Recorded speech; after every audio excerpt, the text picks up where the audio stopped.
you have a situation where you have two figures coming before being put out there, nothing's been said definite about any particular figure, and then you have the governors on the other side saying of those two figures they don't even agree with those two figures.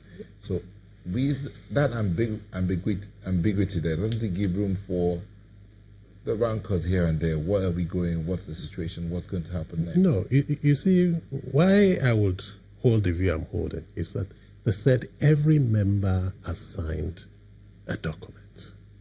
And it's easy to see whether the document was signed or not and what figure everybody had agreed to. There's a tripartite committee that looked at this thing. The contention is that this committee agreed to a figure of 30,000. What if they agreed to two proposals? Well, then if they agreed to two proposals, then two proposals will be put forward. But the contention now is that one figure has been agreed, and that is 30,000 naira per month. But again, this brings us back to the entire issue about the minimum wage in this nation. Really, I think minimum wage should be determined by the states. Unfortunately, labor relations and all those matters is on the exclusive legislative list of the Constitution. So it makes it a federal matter. But in reality, the financial standings of the states differ quite evidently to everybody. Lagos State is different from Oyo State, is different from Sokoto State. Cost of living in those states also differ. So you really can't prescribe the same minimum wage in one state that can afford it to another state that cannot afford it, or in one state where the cost of living is so high, in another state where the cost of living is not that high. So that is a matter that needs to be resolved. And then the issue and that's what led to the governor saying, look, we would pay 22,500 because that's what we think we can afford. The federal government may want to pay more or less. They can afford it, but let's do what we can pay. Then also, this matter of how much went to the federal government, how much is being passed, in some other way, there could have been a built-in system for reviewing the minimum wage. Other than what the law stipulates? No, in accordance with the law. Oh, okay. For example, if you look at the UK, for example, the minimum, they call it the national living wage. It changes every April. There's a built-in system for how it's to be calculated and how it's to be changed. So there is no argument, there's no going back and forth. The last minimum wage was in 2011. 2011 to now is a long time. Inflation has changed, exchange rates has changed, cost of living has changed, and all that. So in reality, you would have expected that the minimum wage should have changed even before now. So this present... Yeah. There was that 2011 document. Yes. Set the... At 18,000 naira. Yes. But then there was also that other part that after 5 years it's meant to be reviewed. Reviewed. So in a way, there was a mechanism in the document that's supposed to kick off. Yeah. You see? After 5 years. So yes. Is it that it wasn't followed through? Oh, yeah, of course it wasn't followed. Now, you said something earlier about states determining the minimum wage. Yes. Is that what applies globally? Because there are countries that have minimum wages and then in most nations, the states can now decide where to take off from. In a true federalism, the states change.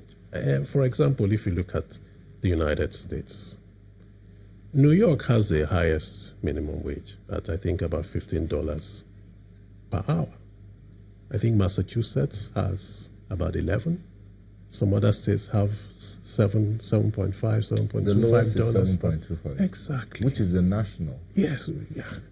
So each state can then determine, based on their own criteria, population, income generated, cost of living, workforce, in fact.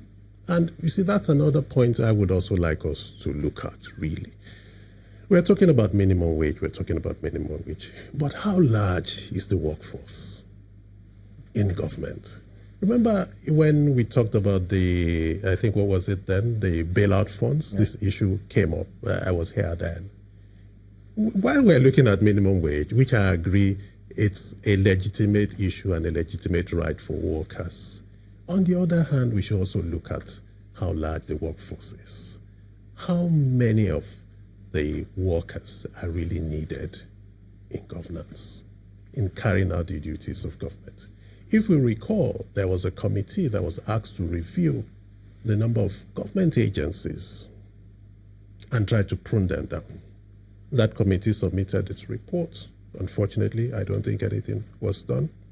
Rather, we get the creation of more agencies. More agencies are being created every day, without regard to how these agencies are going to foot the bills and all that. And then another thing that fuels this minimum wage issue is look at the cost of other arms of government. Everybody criticizes the legislative arm of government on their salaries and emoluments. It's a legitimate criticism.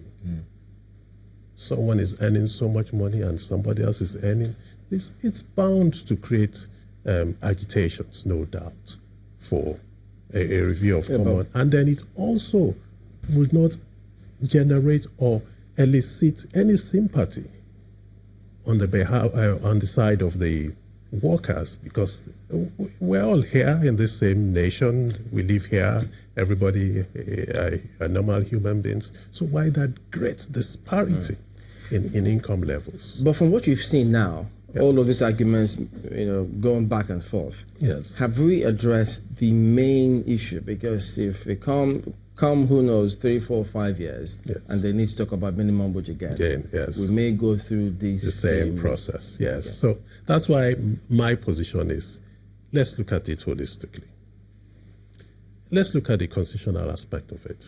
Although that might take time, because amending the Constitution is a tedious process. It's not something that can be done so easily.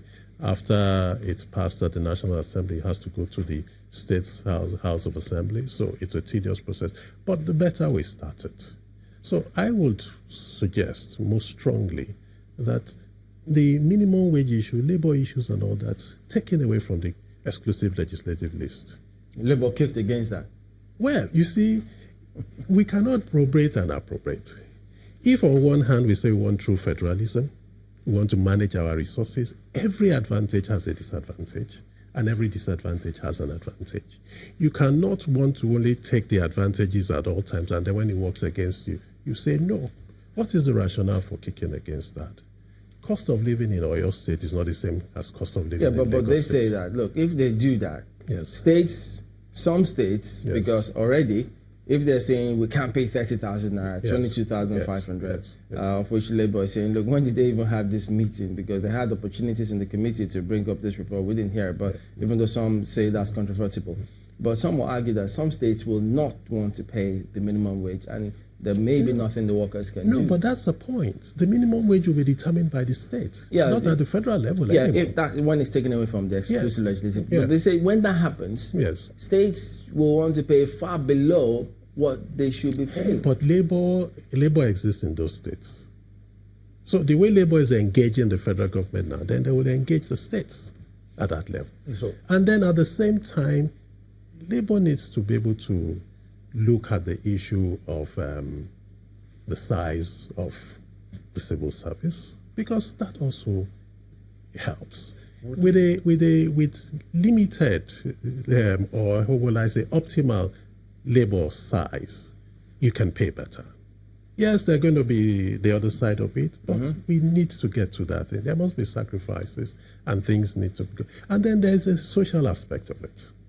Really, if we had better health service, better power supply, road infrastructure and all that, the irritation for minimum wage will be less, because your income will go further. But what about the argument that Labour and some others have put forward, saying